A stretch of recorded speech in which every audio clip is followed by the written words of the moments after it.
वक्फ bill पर AIMPLB को आपत्ति आखिर क्यों है, आइए ये भी आपको समझाने की कोशिश करें। वक्फ बाय यूजर खत्म करने पर, सर्वे का अधिकार डीएम को दिए जाने पर, यहाँ सीईओ के मुस्लिम होने की शर्त हटाने पर भी यहाँ पर आपत्ति है। ऐसे में स्टेक होल्डर से बात नहीं करने का भी आरोप और 5 करोड़ से ज्यादा मेल नहीं देखने का भी आरोप यहाँ पर लगाया जा रहा है।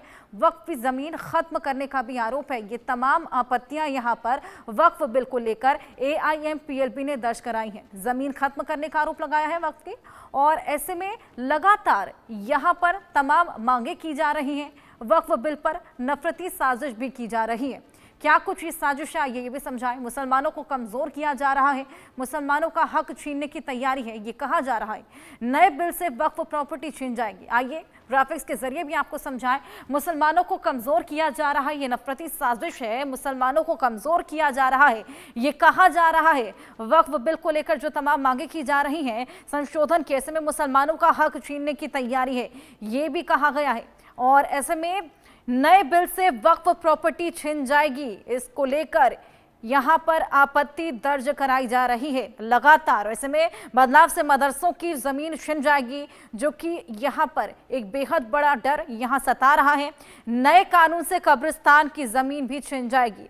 ये एक और डर जो यहाँ पर इस नफरती साजिश को अंजाम दे रहा है। मदरसों पर ताला लगाने की भी साजिश है। जिस तरीके से मदरसों पे लगातार एक्शन लिया जा रहा है, उसी कड़ी में आप देखिए वक्फ की जमीन हड़पने की भी यहाँ पर कोशिश की जाएगी। वक्फ बिल पर लगातार ये विरोध और तमाम आपत्तियां जो कि दर्ज की जा रही हैं, मुसलमानों को कमजोर करना साजिश है इस वक्फ बिल की। आइए वापस से हमारे गेस्ट के पास चलेंगे। राकेश पोदार जी के पास मैं गई थी, जावेद अंसारी जी से हमने बात की, आचार्य डॉक्टर मोहित जी भी हमारे साथ जुड़े हैं। आपका क्या टेक है सर, ये जो विरोध प्रदर्शन लगातार चल रहा है, आप इसको किस तरीके से देखते हैं?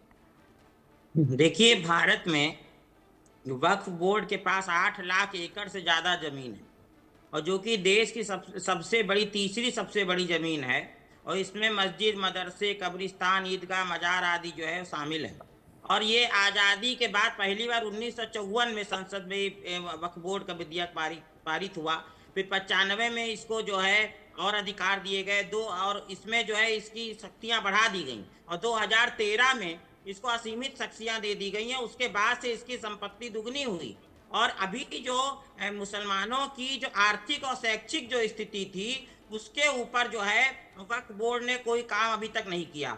और इस प्रकार से आप देखिए, सिर्फ मुसलमानों की जमीन छीन, मस्जिदों की जमीन छीनना, और ये सत्ता कई मुकदमे भी उन लोगों ने करे, परेशान है मुस्लिम लोग ही। तो इसलिए जो नया जो कानून आया है, उसमें मुस्लिमों को हाई कोर्ट, सुप्रीम कोर्ट तक जाने की इजाजत दे दी गई है।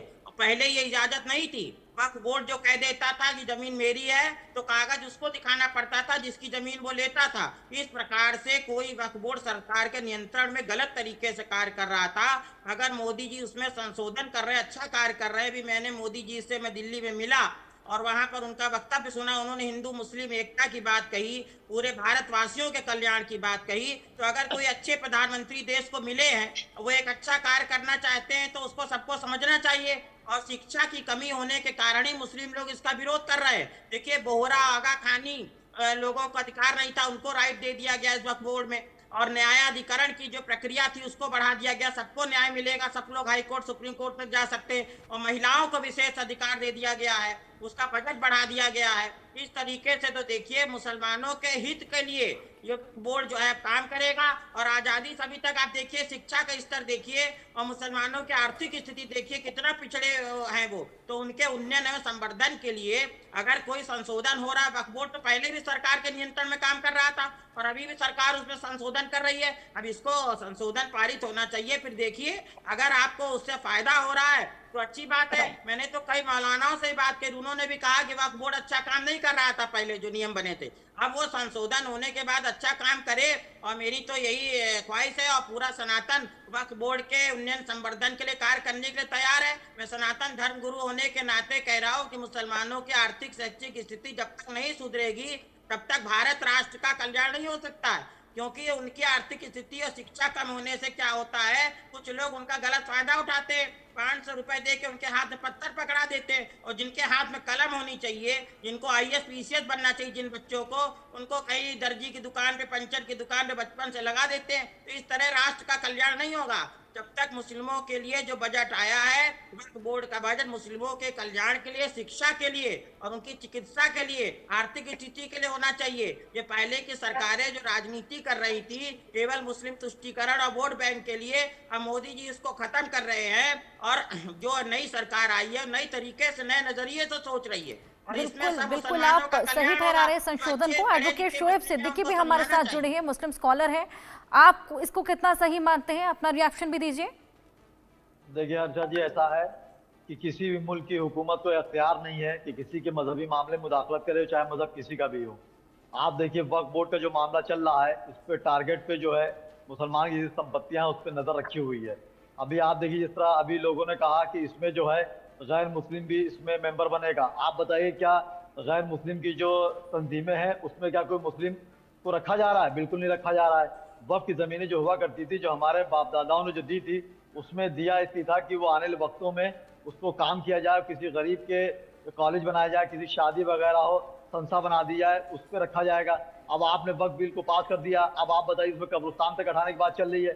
अभी भाईजान एक बात कह रहे थे कि कलम पकड़ा दिया और बच्चों को पंचर दुकान पढ़ा दिया। आप बताइए बड़े बड़े कॉलेजेस यहाँ पर हैं जहाँ पे पढ़े लिखे तालिब इल्म जो बच्चे हैं उनका दाखिला नहीं होता, क्रैचेस वगैरह में जाइए 5-5 लाख रुपए घूस लेते हैं, उसके बाद एडमिशन होता है। तो इस तरह की बातें ना करें, मुसलमान को टारगेट करने की कोशिश की जा रही है। वक्फ बिल का दायित्व और विरोध होना चाहिए।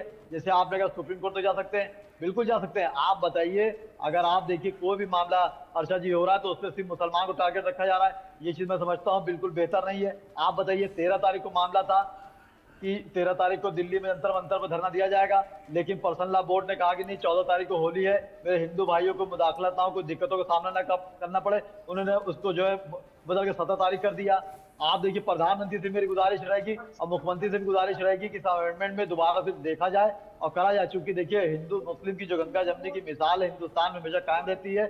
चंद लोग जो होते हैं, चंद पार्टियां या चंद लोग हो सस्ती शोहरत पाने के लिए मंजराम पर आने की इस तरह की बातें करते हैं। आप बताइए जिस तरह सनातन बोर्ड की बात चल रही थी, मैं हर्षा जी चैलेंज के साथ अपने चैनल से कह रहा हूँ कि आप बताइए एक भी मुसलमान हिंदुस्तान में बताइए जिसने सनातन बोर्ड की मुखालफत की हो। मैंने खुद आपके नेशनल चैनल पे बात कही कि सनातन बोर्ड बनना चाहिए, हर मुसलमान आपके साथ है, लेकिन आप घूम फिर के मुसलमान के पीछे पड़े हुए हैं। हर मामला आता है तो आप मुसलमान पीछे पड़ जाते हैं, ये चीज गलत है। और जो वक्फ बोर्ड की जमीनें हैं, आप देखिए जैसे लोग कह रहे हैं कि वक्फ की जमीन इसलिए अख्तियार की जा रही है कि उसको सही मामले में, आप बताइए कौन किसकी फिक्र कर रहा है, किसको फुर्सत की चेहरे की कहानी समझे। लोग बस दूर से आना दिखा देते हैं और याद रहते हैं बुरे वक्त के साथ ही किसको सुबह होते ही चिरागों को बुझा देते हैं। इस तरह का माहौल चल रहा है और आप कह रहे मुसलमान की हमदर्दी कर रहे हैं। मुसलमान की हमदर्दी कौन कर रहा बता दिए, एक शख्स बता दिए हमदर्दी कर रहा। सिर्फ जबानी खर्चा मंजर-ए-आम पर आकर करके मुसलमान टारगेट किया जा रहा है। आप कह रही मनमोहन सिंह का नाम लिया गया, फला का नाम लिया गया। शोएब सिद्दीकी जी, आपने अपनी बातें यहाँ पर रखी, ऐसे में तमाम मांगों को लेकर यहाँ पर सभी अड़िग हैं, लगातार विरोध प्रदर्शन कर रहे हैं। अब देखना होगा कि आखिर क्या कुछ निष्कर्ष यहाँ पर निकलकर सामने आता है।